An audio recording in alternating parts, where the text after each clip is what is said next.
Hello, everybody. Welcome back to the critical historical introduction to critique of. No, I'm just kidding. Just, just messing around. just We playing were with you. memeing about shelling, and for those of you who have seen the meme, um, which first of all, if you haven't seen, you shouldn't be.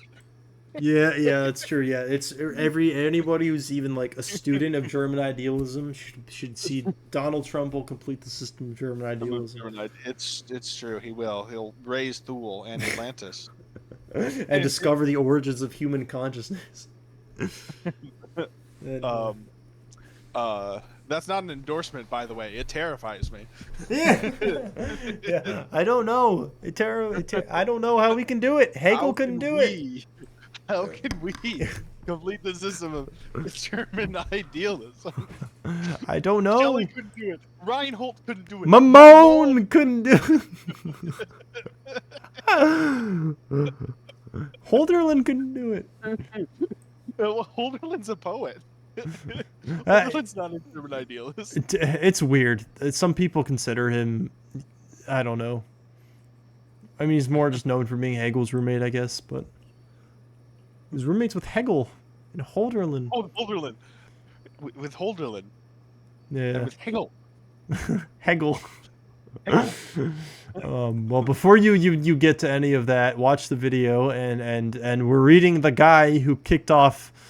Like they wouldn't All have of this careers nonsense and they wouldn't have with their his philosophies without this. What we're reading today, the Critique of Pure first Reason, critique, 1781. which we are reading the 1787 edition. When Donald Trump applicable, is a Kantian. Donald Trump is a Kantian. He's a German idealist. Yeah. Powerful. Yeah, my girlfriend was like, "Well, what do you think he would say if we went up to him and like, have you read Kant? Like, what would his answer be? Like, obviously, some form of no, but like, probably some confused mess of like who is that? Some loser. I don't know. Yeah, I don't need to. I've read some very good books. The very best good, book, the best and book. I've never heard of him. I have the best brain. Doctors say, "Wow, your brain's incredible." I took an IQ test, by the way. Very high IQ, one of the best. Unlike Kambala, I don't know. She keeps changing it. Does she? Is she? She took a test. Very low IQ. Low IQ individual. Now this can't. I don't know what this con. And by the Sounds way, a lot of autistic. people He's don't know probably this. A autistic. lot of people don't know this. A lot of people don't know this. Yeah. But Sleepy Joe Biden, I don't even. That's something along the lines of what his answer Yeah, would be. exactly. Yeah. Mr. Trump, have you read Kant? Are you a just Kantian? just incoherent rambling about how he's read good books, Yeah, but they're and how not he's Kant. smart. Yeah, He's not going to answer the question. Why would he do that? yeah. He is specifically trained not to do that. Um, well, we are reading Kant. um, Probably unlike Trump, we are reading Kant, and today we're on the transcendental doctrine of the power of judgment or analytic of principles. I guess these two are interchangeable, which is just an interesting designation of his enterprise, as Kant would say. But it's such a transcendental doctrine. I walked into this doctrine of the power of judgment. I said, "Wow, that's a transcendental doctrine." it's an analytic principle, and it's an analytic of principles. One of the most analytic principles. All right, it's a pure schematism. All right, a pure schematism, It is not folks. empirical. It's not a posteriori. It's a priori. It's All necessary. right, It's I think universal. we need to read Kant and stop. All right. And Okay. now we're on the So, first chapter of the schematism of pure concepts of schematism. So understanding. to recap from earlier, right? Schematism is supposedly how the concepts, like what is the domain, where can concepts apply to? Which he's already answered this question. It's space and time. So it's this section. When I read it, I was like, "Is this not redundant? Where's the answer? What's actually going on here?"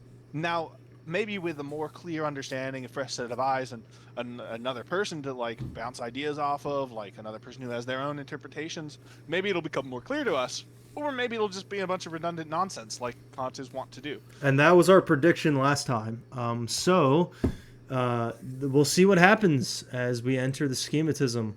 Um, and if you're not understanding, if you're not familiar with the understanding or a few of the other faculties that were introduced, like judgment and reason, then you should definitely watch that and all the other ones before you get here. It is very important that while we're reading this book chronologically, that you do that with us. You can't just pick up this book and read it in the middle, like at this part. You need to understand the previous thing. So please make sure you've done that.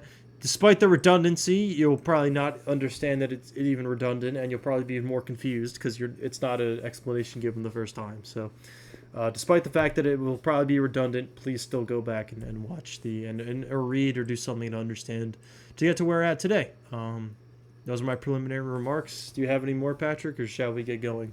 Just a remark on that remark. Unfortunately, it is necessary to read Kant. Yeah, which I don't know. I guess that makes it sound bad, and reading Kant largely is bad. But when it's good, it's really good. Like there have been a few points in the study where it's been really good, and it's been few and far between. Admittedly, like I'm not gonna sugarcoat it. It's been few and far between, but it's been really good at times, and there will be more times. We know for sure. Patrick has read this book in full, and I've not read this entire thing through like he has, but I've gotten to parts past it because I was in university and we read parts past this, and they've been really good and influential and important. So stick with us, and we will get there, and we'll get the good stuff along with all of the other load of crap that he feeds us. So. Especially the transcendental dialectic. That shit's pog as fuck. It's so good. It's so good. And the phenomenon noumenon, even if you don't like buy into it, like literally, not many people do. It's just interesting and good to think about. It is. Immanuel Kant is the Clannad of philosophy. You'll get that reference if you ever watch Clannad or an After Story, and why you need to watch Clannad to watch After Story. Clannad's boring. After Story's incredible. Okay. Anyway. Yeah. I guess I'll start. Go ahead. In all subsumptions of an object under a concept, the representations of the former must be homogeneous with the latter, i.e., the concept must contain that which is represented in the object that is to be subsumed under it. For that is just what is meant by the expression, an object is contained under a concept. Thus, the empirical concept of a plate has homogeneity with the pure geometrical concept of a circle. For the roundness that is thought in the former can be intuited in the latter. Yo, Plato moment, low-key, kind of. I mean, I guess, but it's so obvious it doesn't all even need explaining to me. I just thought it was interesting history of philosophy. If you didn't find that obvious, it's just like plates are circles. Circles. It's kindergarten. Because they're round. Yeah. It's like it's literally like sorry, that was an insult to kindergartners who are well aware of this. This is like literally preschool, maybe even preschool. It's I don't know that it could be more obvious. All right. Yeah. Sense certainty. I'm gonna get way earlier, way even before sense certainty. Yeah. All right. Now, pure concepts of the understanding, however, in comparison with empirical, indeed sensible intuitions, are entirely unhomogeneous and can never be encountered in any intuition. Do you want to look at any of this, or? I think these are just like different versions following notes pertaining to the general argument in the next section. Okay. I don't think so. Okay. Okay, so that's interesting. This idea that they're unhomogeneous, meaning, plates are subsumed under the concept of circle because they're round. But the form of unity, how do you express that in an intuition, for example? A pure concept of understanding like unity. Well, he's saying they're unhomogeneous, so you really can't. Right, exactly. It can never be encountered. Okay, interesting. In any intuition. All right, so let's continue then. Now, How is the subsumption of the latter under the former, and thus the application of the category to appearances, possible? Since no one would say that the category, e.g., causality, could also be intuited through the senses and is contained in the appearance. Okay, this is pleasantly surprising. I definitely didn't understand this the first time, but Hmm. this is an interesting question to me, right? Hmm. um, that there is not the homogeneity, so to speak, between, Hmm. like, if you see a mathematical Oh, concept I as get unit, it. Right. How could but a we? pure concept of the understanding that Yes. is Okay. transcendental, there doesn't seem to be this mirroring, so Yes, to I speak. see. And this presents a potential problem, right? Because earlier we were talking about like, oh well, this is kind of mapped onto, like from our the understanding onto like the experience, and so he's asking like, how can that be possible if it's unhomogeneous? I Is see. am, So am, I- that am I is an getting that interesting. right? Yeah, Okay. yeah, yeah, yeah, Okay. yeah. Cool. That's what he's saying here. Okay. So, okay, that is an interesting and important question. Although it's not very precisely articulated. No, we had to do some I interpretation feel there. like but even more than that, like often with Kant, we have to do some interpretation, but the literal sense of what he means can ultimately be made clear. This homogeneity is kind of fuzzy. Yeah, he doesn't really Like, define that. Like, you just kind of gave an example. he gave an example, and I feel like I sort of see what he means, but it's not clear to me that just because I feel like I see what he means, that he does really mean something. Yeah. You know what I'm saying? Because he hasn't really articulated it. Yeah, earlier in the introduction to this like session when we're talking about it's like difficult and like not always great and fun. This is an instance of that. I would say. I All think right. we kind of just gotta keep trudging and hope to figure it out. Let's continue. Mm-hmm. This question, so natural and important, is really the cause which makes a transcendental doctrine of the power of judgment necessary, in order, namely, to show the possibility of applying the pure concepts of understanding to appearances in general. In all other sciences, where the concepts through which the object is thought in general are not so different and heterogeneous from those that it represent in concreto, as it is given, it is unnecessary to offer a special discussion of the application of the former to the latter. Makes sense? Okay. You want to keep going? Yeah, I'll keep going. Um, Now it is clear that there must be a third thing which must stand in homogeneity with the category on the one hand and the appearance on the other, and makes possible the application of the former to the latter. This mediating representation, interesting term there, must be pure without anything empirical, and yet intellectual on the one hand and sensible on the other. Such a representation is the transcendental schema. Okay, so we have Is our this answer here in the transcendental is schema. this the origin of the Hegelian syllogism? I was thinking that's why I was There must be a mediating third thing, representation. which Third is thing, the which Hegel mediating calls a middle term, a mediator, yeah, right? mediating Between, representation. on the one hand, a pure category, and um, on the other hand, in concreto experience. Yes, this could honestly this seems like it's lining up with that. Okay, so this is Big clearly big stuff. much more important. My prediction was wrong. I'm a big fat idiot and a moron. This is great, actually. Uh, I'll continue. mhm. The concept of the understanding contains pure synthetic unity of the manifold in general. Time as the formal condition of the manifold of inner sense, thus of the connection of all representations, contains an a priori manifold in pure intuition. We've covered this. Moving forward. Now, a transcendental time determination is homogeneous with the category which constitutes its unity insofar as it is universal. Hmm. Read that and think about sense certainty and now is night and that shit.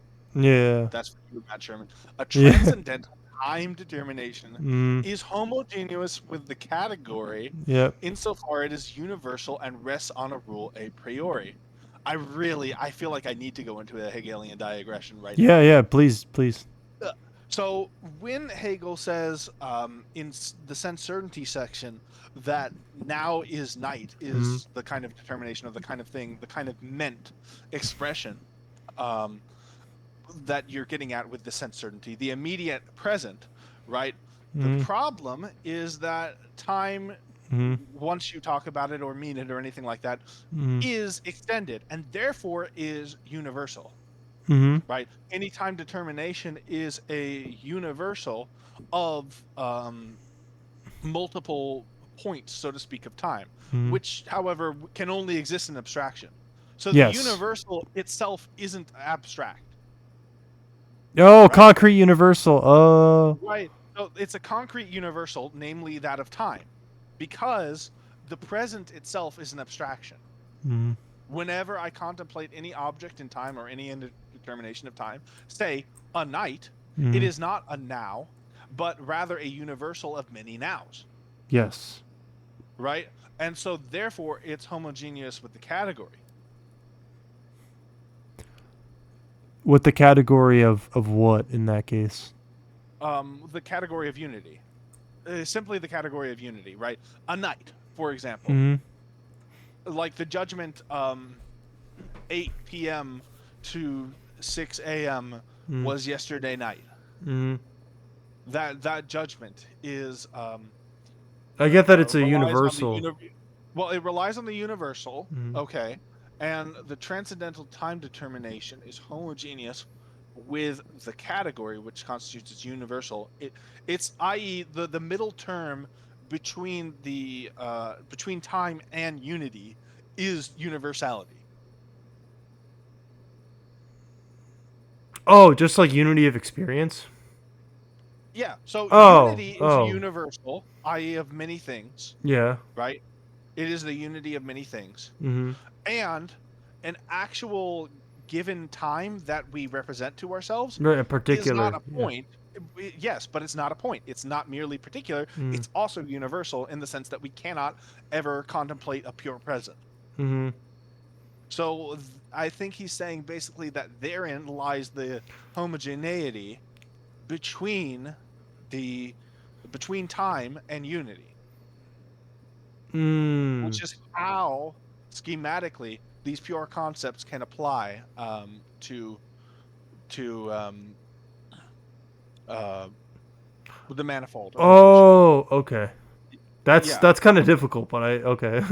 yeah, it definitely is difficult. But Okay, I'm wrapping my head so, around that though. Okay. but to make it to put it to bring it back to the plate, which is very simple, right? Yes. The plate is subsumed under circle because it's round. Mm-hmm. A time period, say a particular night, Mm-hmm. is subsumed under the universal of unity simply insofar as it is a universal. Insofar as any time which we try to represent to ourselves Mm-hmm. is not a point, but is a universal composed of an infinity of points.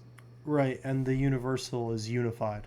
And the universal, just like the plate is circular in virtue of being round, Mm-hmm. the time is unity in virtue of being universal. Oh, I had it backwards. Okay.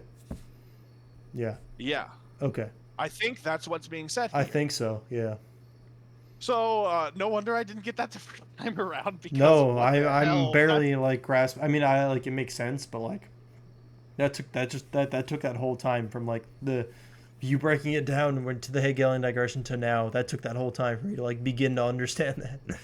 right. That's But I difficult. You can easily miss that, yeah. I think. But yeah, well, one thing that's easy to miss in the transcendental aesthetic is this infinitude of time, right? That Yes. any determinate magnitude of time, well, you can't, any determinate magnitude of time can be further divided. So, Mhm. insofar as we are talking or thinking or representing in any capacity time, it's always further divisible, which means it's a universal. Yes. Yep. And so that universality is the homogeneity, or what Hegel calls the middle term, Mm. which allows it to have unity. Okay. And the So, and the unity is the is the um is the answer. Well, okay. Well, no, because I was going to say the answer to what we were the question that was being asked in the beginning of this is the such representation is the transcendental schema, but well, but is the answer is, well, I think that is the answer, right? he would derive that further, but he wants to do this for each of the 12 categories and not just unity. Oh, but this is him handling unity. Yeah. Oh, okay. I think he also handles unity a little bit later, but I think he disposes of it quicker because he sort of introduces the concept by already really handling unity. Right, yeah. Unity's like a special case, I guess. Well, unity's the most immediate of the categories. Yes, yes. So let's continue. Okay, yes. But it is, on the other hand, homogeneous with. Oh, sorry. Whoa. I thought we were done with this paragraph. Sorry. No, Okay. I interrupted the paragraph midpoint to go on a long Hegelian yes, digression. yes, correct. But it is, on the other hand, homogeneous with the appearance insofar as time is contained in every empirical representation of the manifold.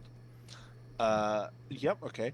Hence, an application to the category of appearances becomes possible by means of the transcendental time determination, which, as the schema of the concept of the understanding, mediates the subsumption of the latter under the formal. So, if what I'm saying is correct, transcendental time determination is that fact that time is a universal of an infinitude of points. And that's the only way in which it can present itself as determinate, right? And it's transcendental because this is simply a given fact of our experience. So hence the application of the category to appearance becomes possible by means of this transcendental time determination, namely that the time is not a point but is a line, so to speak. Yes. Which, as the schema of the concept of the understanding, which I believe by schema he is understanding like the field to which the concept of the understanding applies, basically, mediates the subsumption of the latter being the concept of the understanding, under the former, which is a transcendental time determination. Does that make sense? Yes. I think that makes sense. I think that's what he's talking about. I can follow that, despite its difficulty. Yes. Okay. Right. I mean, if we want to even represent this concretely, right? Draw a point. It turns out that every point you've drawn is actually not a point. Right. The point is a pure abstraction. I understand that, right. But a line, right? So if I want to represent anything or space and time, I have to represent it as, at minimum, really, this not this abstract point, but a real line. Yeah. Something which has an extension either in space or time. Right. Right. The determination. But insofar as it is extended, it's a universal. Yes. Namely, a unity of discrete, potentially discrete quantities. Right. Right. Which is divisible. So, in other words, our determination of it as a unity is our own active process. We draw the line. Yeah, that's okay. I mean, I get that. I'm just, what is the? I don't know. Again, I'm losing the point of like why he's bringing up the. Why he's talking about this? Like, what is the connection? This ambiguous problem of how does unity, which doesn't have any sense content, connect to objects of sensuous experience? And his answer is through time, because time is a universal that has unity. Yes. Right. Because time is a universal, which is therefore already given, so to speak, as a unity. Okay. So although, of course, by saying that and expressing it in that explicit language, I've already taken the Hegelian step, right? I mean, yeah, but like, okay. Because it's no longer given. We've already determined it, haven't we? Yes. I mean, you with Kant, you kind of just have to accept given. Like, but let's just nobody wants to do that, but yeah. The idea here is, right, time, Kant thinks we can only represent as a line. So let's do it. Draw out the line. Yes, and it's the infinite bundle of points. It's the unity of an infinity of abstract points. Yes. And therefore, this is the roundness, so to speak. The fact of the unity of these abstract points is the corresponding thing to the roundness of a plate that subsumes it under the category of a circle. Right. It's just, what's the plate here? I guess that's what is that just time, like? What is the point here? Well, it like, was no, what's the plate here? Like in this analogy. anything. Literally anything we represent as a unity is the plate. Okay. Every single thing, because it has an existence of time. Every phenomenon. Right. Okay. So that's what my question. There's a Time is plate. kind of the connector between the intuition and the concept. It's time. Right. This is Because all that's well, the all mediating phenomena term. whatsoever. Right. Yes. Because Okay. time is the transcendental condition of all phenomena whatsoever. Okay. Right. Yes. So time as the transcendental condition of all phenomenon whatsoever. Well, if we need a pure concept of the understanding that applies to all conditions whatsoever, right? Mm-hmm. Any object we represent to ourselves is necessarily a unity. The only thing that could be this connector, this third thing, Mm-hmm. this middle term, Mm-hmm. this fact that creates the homogeneity is time. Okay. I was getting confused because I thought he was trying to differentiate that from transcendental schema. I was like, what is this? Is it basically just time? Transcendental, well, yeah, I'm a little confused on that too, but Yeah, my that's understanding what's of tripping me up here. Like I understand that. I was like, how does that connect let's with turn this? back. Let's turn back, because he talks about the transcendental schema. Let's go to the past page. Hello? Can I? Oh, it's because I'm zoomed in. Okay. Can we actually go to the part like last time? Because he talked about the schematism. Wherever he talked about, because he explained why he talked about like a schema. Yeah. Subsuming. Okay. Scroll down further. Like I'm just scanning for the word schema. Me too. Me too. I know you're. Was it really before this? I Because think so. this is the start of the. This is This is Oh where no we no no no! started. It was here. That's what I mean. Oh, So okay. the analytic of principles. Let's keep going. All right, forward. Oh. Power of judgment in general. Forward. It's not on this page either. Oh. Okay.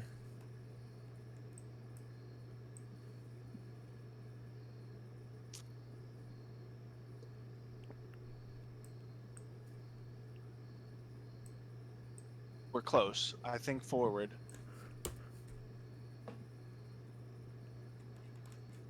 Yes, here we go. Oh. This transcendental doctrine of the power of judgment will contain 2 chapters. The first, which deals with the Oh. sensible I see. condition under which alone the concepts of the understanding can be employed, i.e., with the schematism of the pure understanding. Okay. So, right, as we already talked about, this is only under conditions of space and time, or really, I guess, time, so to speak, right?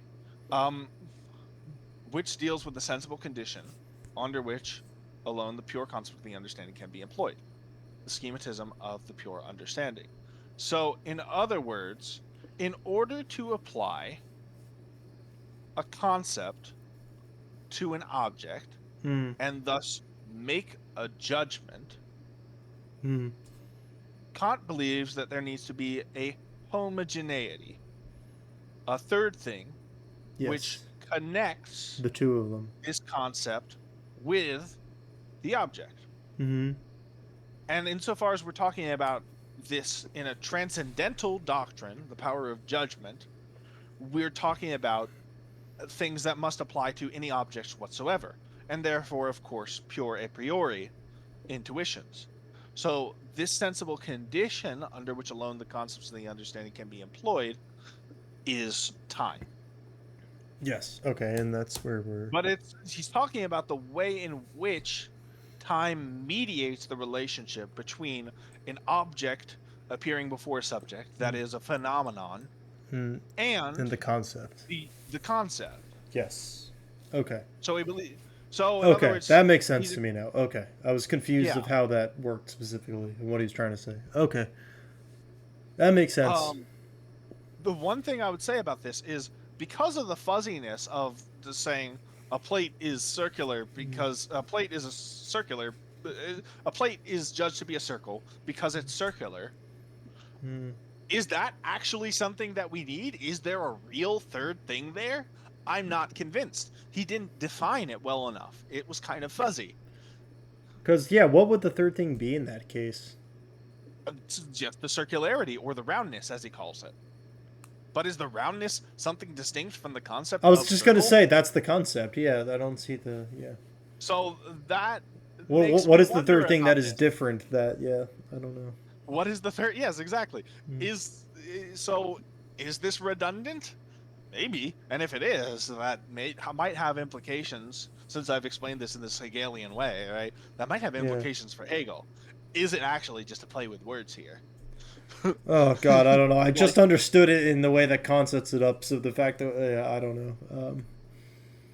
We all right. can sit on that and move forward. I think. But I So, appreciate you breaking that down. That was difficult for me but to this wrap has my head. certainly been fruitful.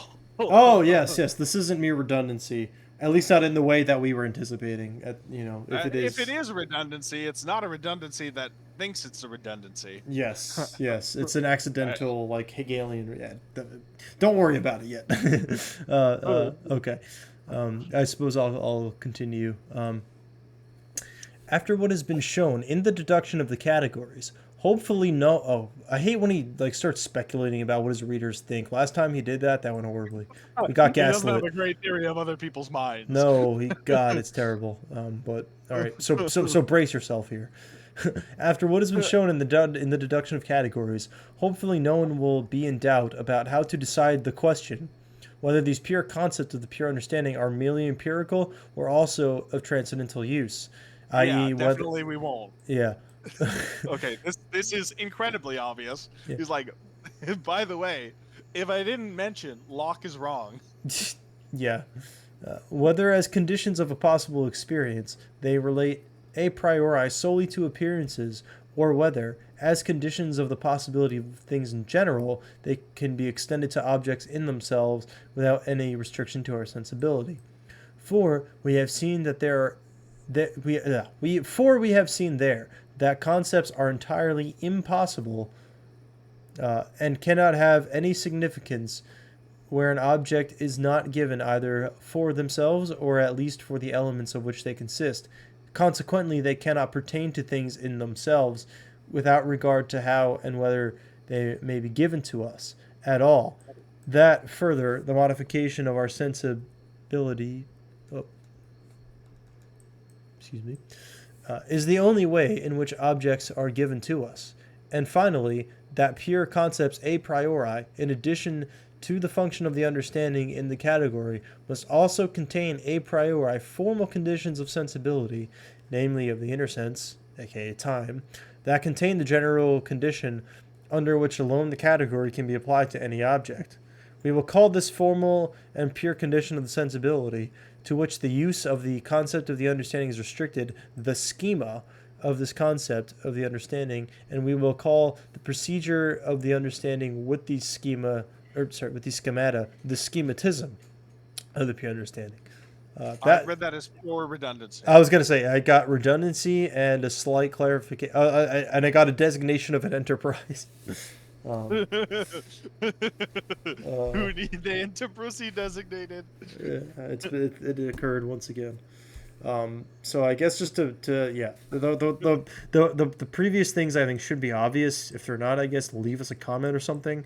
But I guess this part yeah. So just to review this, the schema of the concept Imagine that is that concept. Imagine that comment, guys. Imagine posting this to YouTube and some guy just goes, "Hey, do these concepts apply to things in themselves?" I mean, in this thing, that would be like that wouldn't be the most Respond. out of pocket thing. No. Doesn't elaborate. Uh, So yes, pure redundancy. yeah, and then for the I guess the new designations of this enterprise to review that. No, we already The, did that in the last chapter. Remember? That's why we looked back. oh, sure, okay, yeah, just Kant not ordering things good then. Okay, so refer to earlier if you want to understand these. That's true. I was going to do it anyway because he did it right here, but correct, we did it earlier. That would be redundant of us. So Continuing. my apologies for being too much of a Kantian there. Do you want to pick it up? Yes. The schema is always in itself only a product of the imagination. Mm. Okay. Again, what if the concept is applied purely in concreto? Well, Kant still thinks for some reason that he doesn't explain very well that that's still just there's imagination in there somewhere. He just kind of takes that and like gives But you that. no, he's in doing so he would assert a contradiction because he designates imagination as the faculty of representing objects that aren't really there. So Um, what if I make a judgment about an object that really is right, there? but if you remember, before he did that, before he just explicitly defined imagination and he brought it up, and we were like, "What the hell is imagination?" He brought it up as that was a necessary like synthesis of our perception, right? Is imagination, was that not the necessary like second step? And we were like, "Why is that there?" Um, I think maybe again this is about his purpose. what do you mean? Well, what's the purpose of the critique of pure reason? To explain how synthetic a priori judgments are possible? Bingo. So if we're making a synthetic a priori judgment, Mm-hmm. it's not a judgment of which there is something actually appearing in concreto, right? And therefore, Kant says we need to represent something in the Oh, imagination. okay, yeah, So it's not that this is true as such, but it is for the purpose of of making a synthetic a priori judgment.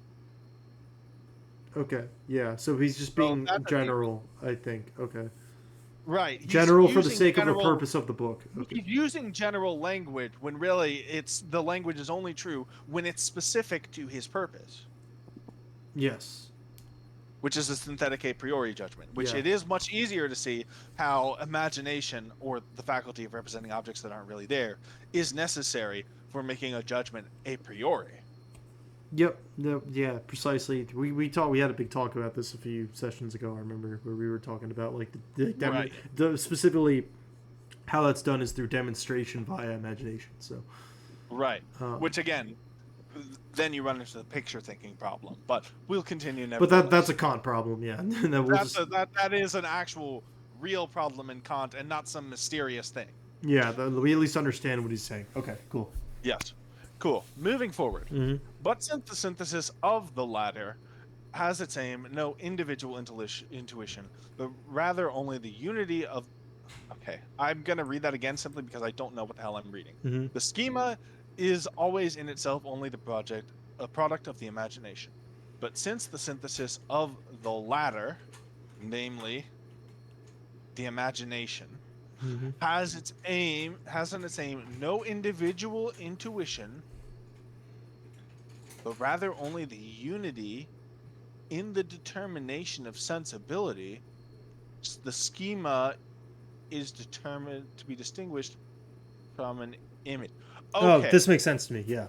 Yes, I understand it now. It's Mm. not the imagination as such has its aim no individual intuition, but rather the imagination as schema. Yes. Yes. It does not pick a specific intuition. It's I.e., I'm not trying to represent anything about the line. I'm just trying to represent something about time. yes. Right. But he's Okay. not. Again, this is a case of using general language for a specific purpose. Yeah. Right. He says synthesis of the latter, namely the imagination. So I thought he was talking about all imagination has its aim, no individual intuition. That's No, not true. no, that's not what he's saying. He's talking about like the No. transcendental. Only the imagination being used in order to represent the transcendental schema. Yes. Got it. Moving forward. Thus, if I place 5 points in a row. Oh, and he does it. He does it for you. That's so funny. Why do I find that so amusing? This calls for some kind of button. So true. I don't even. Bruh. These are all like negative. This is like the only We one need for. like an Illuminati button. Yeah, what we new need. new button, Like, new button. Guys, recommend us new buttons. Yeah, please. Illuminati confirmed? Yeah, that. Yeah. Yeah, that's the one. Absolutely. Oh, that's so good. Okay, that needs to be added, yep. Because there's so many yep. different contexts for that. Yep. Add it to favorites. Let me just make sure it went in there. Hey, new For Kant good button. measure, add in the MLG smoke weed every day thing. Good Just because call. I think that'll come in handy. Smoke weed every day. Smoke weed every day. Oh, is it not? There's no way I don't have it. Let me just do. There's no way. Let me just do regular smoke weed every day. It'll probably come up. Yeah. Smoke weed every day. Smoke weed every day. That might actually be more appropriate for this context. Really? You think so? Was he smoking weed when he put these 5 dots? When he actually pictorially demonstrated what he was talking about? Imagine if he did that with like space without like or just pure space. Imagine if he just like somehow like conveyed that to us, like he's conveying these 5 lines. Technically, this makes the critique of pure reason a picture book. Yeah, it does. It literally. Smoke weed every day. All right. Anyway, That just caught me so off guard. Holy shit. Anyway, okay. thus if I place 5 points in a row like that, Does it? this is an image of the number 5. Holy shit, guys! We can real? see it. I can see it. He illustrated Holy it. shit! And there's really 5 too. Incredible, guys. A posteriori synthetic judgment has been achieved. Literally, this is the first time in the book that he's like actually acknowledged. In this way. Wow. Okay. Anyway, on the wait, who was reading? You. Okay. On the contrary, if I only think a number in general, which could be 5 or 100, this is more the representation of a method for representing a multitude, e.g. 1,000, in an image in accordance with a certain concept than the image itself, which in this case I could survey and compare with the concept only with difficulty.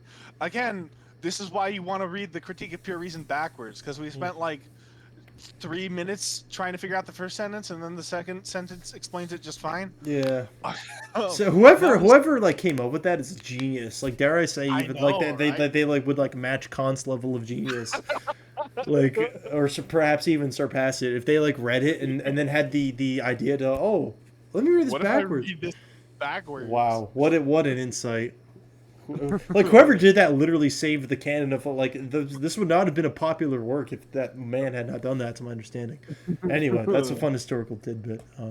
Now, this representation of a general procedure of the imagination for providing a concept with its image is what I call the schema for this concept. Totally clear. I get that. Makes sense. I guess I'll just keep going. Oh, but that's also interesting too. Okay. Because that means that there is something in imagination necessarily which Yeah. corresponds to whatever he's going to do in each subsection of the schematism. In other Yes, words, okay, to read this correctly, you need to be doing the procedure he's using. Mhm. You need to use the imagination to represent a schema. Okay. That's kind of subtle. So, That's like way too the- subtle than which it is to should be. say exactly what I just did. Yeah. Exactly the way I represented. Okay, he said draw a line, so literally like draw a line in your head, Mhm. and it can be of any length. That's exactly what he's telling us to do. Is that why he drew the dots, because he really wants us to do it? Well, it's not the dots. When he's drawing our attention to the dots, that's an indication of the number 5, right? Oh, to and think he's of a saying number on in the general, contrary, yeah. which has to be a number 5 or 5. You can't actually demonstrate this in a particular picture, because what you would need to demonstrate is an infinity of lines, because all of them would work. Yeah, infinite dots, yeah. Right? It could be 5 dots or 3 dots or a million dots or a bazillion dots. It doesn't matter.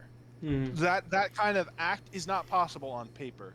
It's not even Yes. possible with current technology, as far as I know. It's No. possible only in our imagination. So Fuck we you, have AI. he's actually yeah, right. Yeah.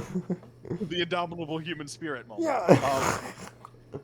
Imagine. You must have to use your imagination. Yeah. All right. So yeah, no, Fantastic. he is telling us, I think, to actually Mhm. to read this, you need to actually make this schema. You need to actually do the picture thinking that Kant is telling us to do, I think. Mhm. All right. I will move on then, with that understanding in mind. Sorry. Okay. In fact, it is not images of objects, but schemata that ground our pure sensible concepts. No image of a triangle would ever be adequate to the concept of it, Uh-huh. which was kind of like Descartes' point, if I understand that correctly. For it would not attain the generality of the concept, which makes this valid for all triangles, right or acute, etc., but would always be limited to one part of the sphere.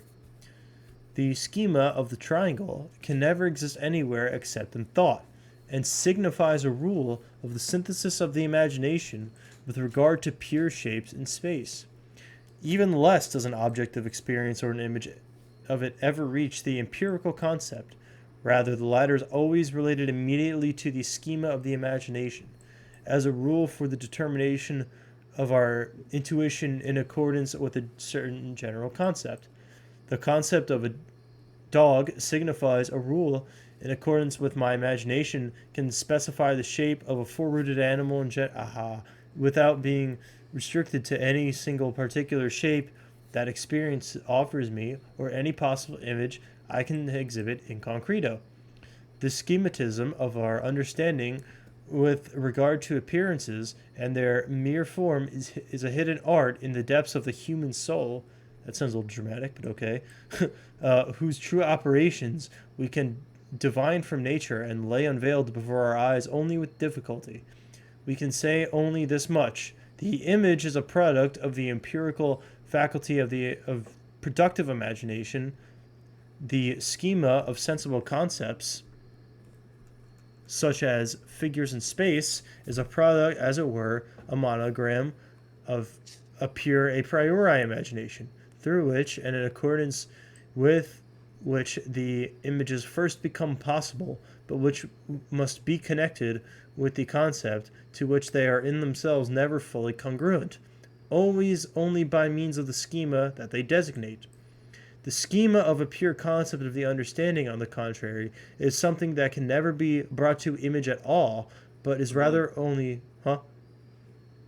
Yeah, keep going. Oh, okay. Keep going. But is rather only the pure synthesis in accord with a rule of unity according to concepts in general, which the category expresses, and is a transcendental product of the imagination, which concerns the determination of the inner sense in general, in accordance with the conditions of its form, time, in regard to our representations, insofar as these are to be connected together a priori in one concept in accord with the unity of opposite. Okay, I feel like this whole thing so far, he could have only written this paragraph, and like that would have been better.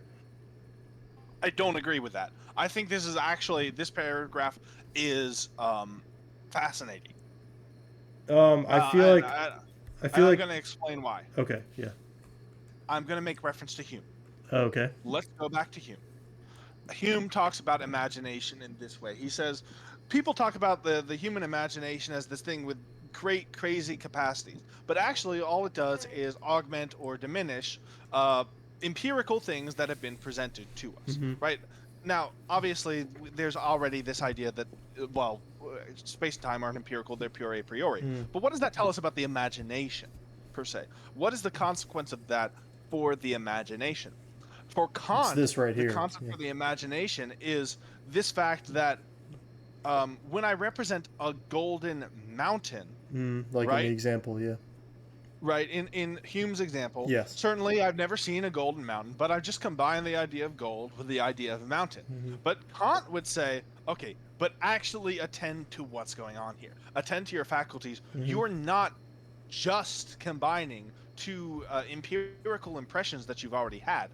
Actually, when you represent a golden mountain to yourself, it's a schema of a golden mountain, not an empirical imagination of a particular golden mountain, right? Even if I do represent a particular golden mountain, the fact that it's a schema means I could represent another golden mountain. Say I represent a golden mountain that is, it has twin peaks, or it has one peak, or it's the shape of a volcano, whatever.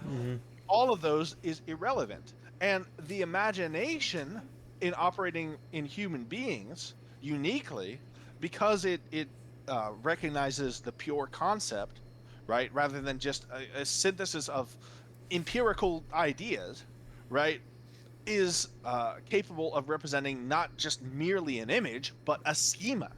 And that's uniquely human. Yes. Right? An animal can't do that because to do so would already presuppose it's I mean, I say animal, let's keep it very simple, a much more simple animal, so to speak, Mm. right?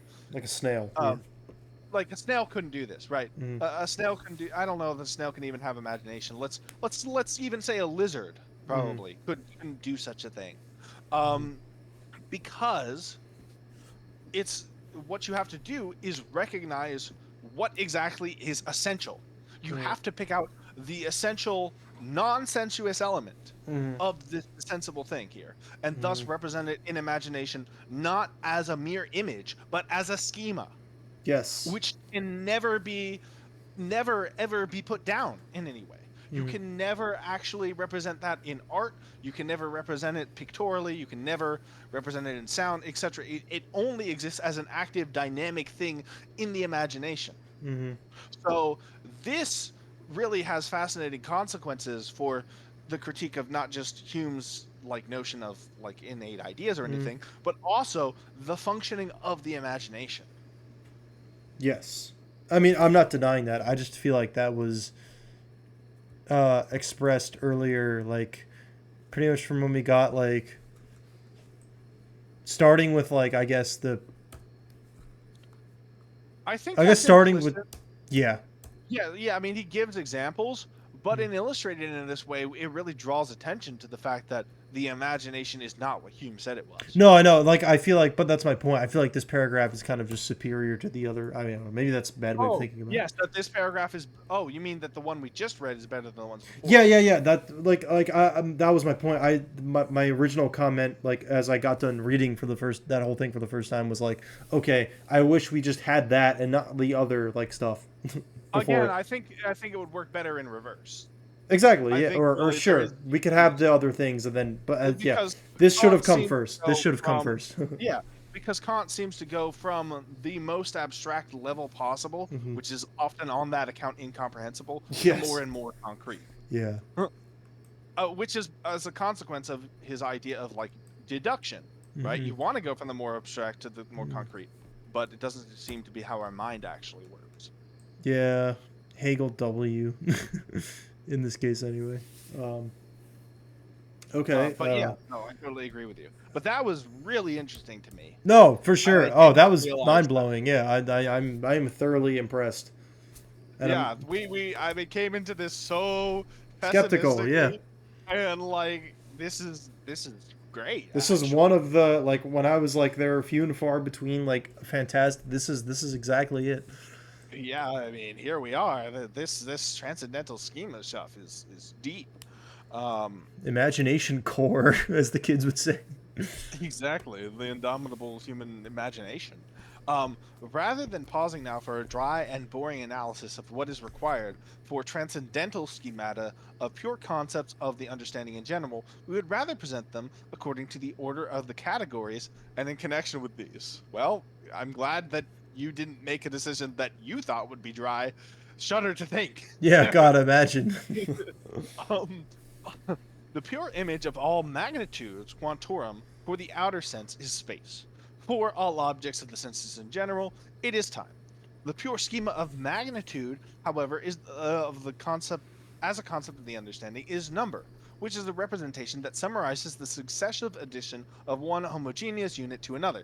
Thus, number is nothing other than the unity of the synthesis of the manifold of a homogeneous intuition in general, because I generate time itself in the apprehension of the intuition. I generate time itself in the apprehension of the intuition. I generate time itself. Mm. I generate time itself. I thought he was. I thought he was using that as like a manner of speaking. Do you think he like literally means that?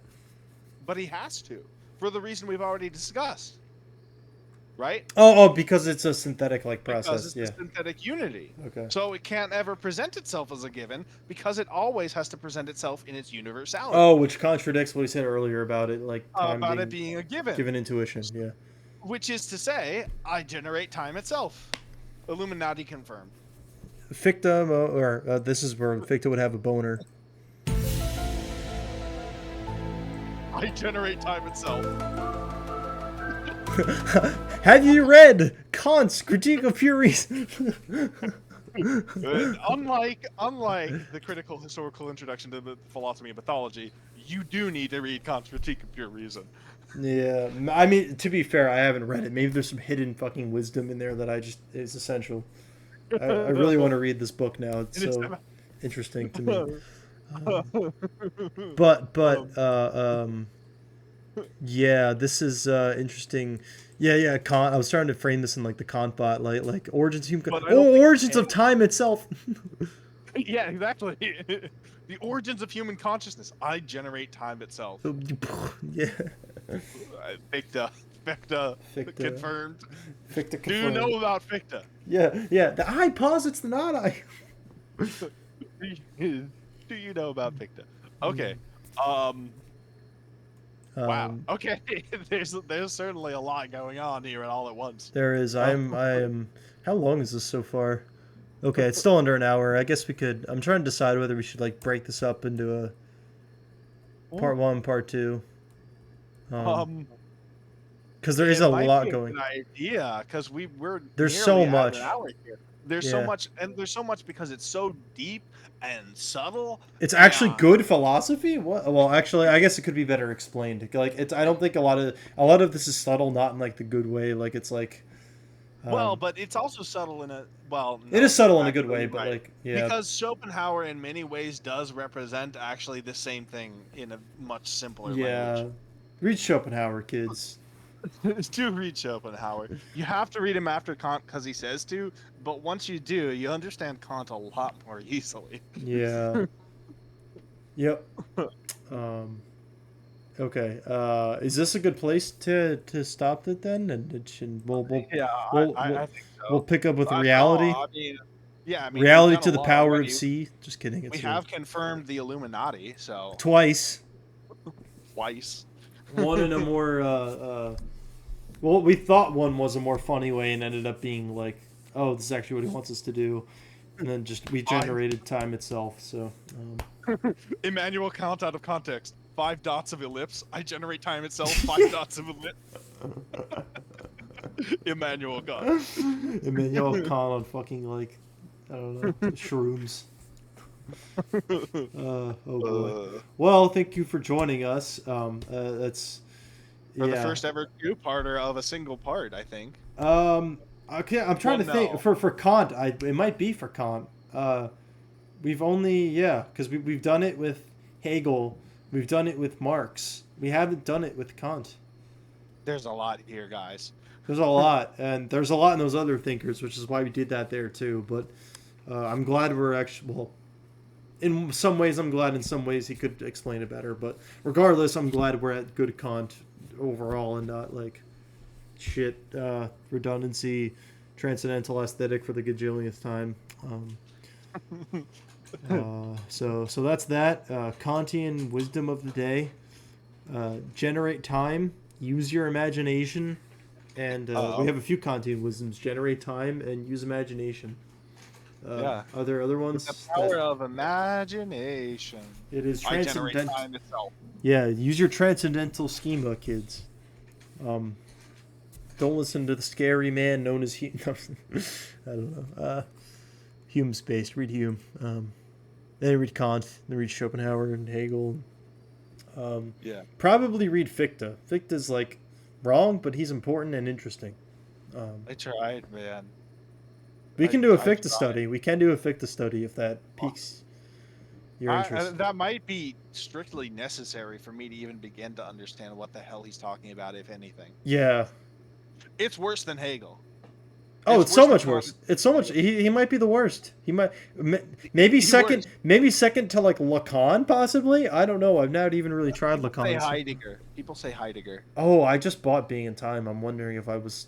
I don't know. This is a big tangent, but yeah. Use your imagination, transcendentally ideal and transcendental schema. Read Hume. Read Hume. Read Kant. Read Schopenhauer. Read Hegel. And read Schelling's critical introduction to the philosophy, critical historical introduction to the philosophy of mythology. And generate time itself. Uncover the origins of human consciousness by And the generating time. greatest work of German idealism, The Art of the Deal.